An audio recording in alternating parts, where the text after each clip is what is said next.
Actually ನೀವೆಲ್ಲ ನೋಡ್ತಿರೋ ಥರನೇ ಏನೋ ಒಂದು ಚಿಕ್ಕ ವಿಷಯ ಅದು. ರೀಲ್ಸ್ ಮಾಡಿದ್ವಿ ನಾನು ವಿನಿ.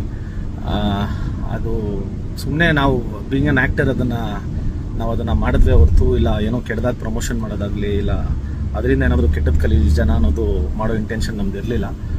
ಬಟ್ ಅದೇ ನಿನ್ನೆ ನಾವು ಒಳಗಿದ್ದ ಕಾರಣ ಪಾಪ ಸೆಟ್ ಅವ್ರಿಗೆ ಫೋನ್ ಮಾಡಿದ್ದಕ್ಕೆ ಅವರು ಪ್ರಾಪರ್ಟಿಗಳನ್ನ ಕಳಿಸ್ಕೊಟ್ಟಿದ್ದಾರೆ.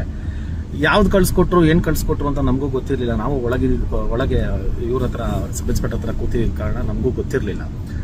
ಆಮೇಲೆ ನಾವು ಇನ್ಡೆಪ್ತಾಗಿ ಅದನ್ನೆಲ್ಲ ನೋಡೂ ಇರಲಿಲ್ಲ. ಸೊ ಅದು ಅರ್ಜೆಂಟಾಗಿ ಯಾವುದೋ ಕಳಿಸಿದ್ರು. ಸೊ ಅದು ನೋಡ್ರೆ ಅದೇನೋ ತಪ್ಪಾಗಿದೆ ಅಂತ ಬಂತು.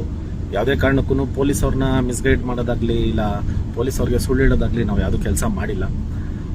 ಇದನ್ನು ದಯವಿಟ್ಟು ಬೇರೆ ಥರ ತಿರ್ಗ್ಸೋಕ್ಕೆ ಹೋಗಬೇಡಿ. ಬಟ್ ಅದೇ ಸೆಟ್ ಪ್ರಾಪರ್ಟಿನ ಇವಾಗ ನಾವು ಹೋಗ್ತಾ ಇದ್ದೀವಿ, ತರಿಸ್ತೀವಿ.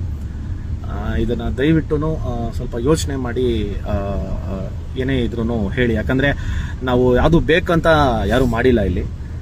ಹಂಗಿದ್ದಾಗ ಇದು ಬೇಕಂತ ಮಾಡಿದ್ವಿ ಇಲ್ಲ ಪೊಲೀಸವ್ರನ್ನ ಮಿಸ್ಗೈಡ್ ಮಾಡೋಕ್ಕೆ ಟ್ರೈ ಮಾಡಿದ್ವಿ ಅನ್ನೋದೆಲ್ಲ ಹೇಳೋದು ಚೆನ್ನಾಗಿ ಕಾಣಿಸಲ್ಲ. ಸೊ ದಯವಿಟ್ಟು ಅರ್ಥ ಮಾಡ್ಕೊಳ್ಳಿ ಅಂತ ಹೇಳ್ತಾ ಥ್ಯಾಂಕ್ ಯು ಸೋ ಮಚ್.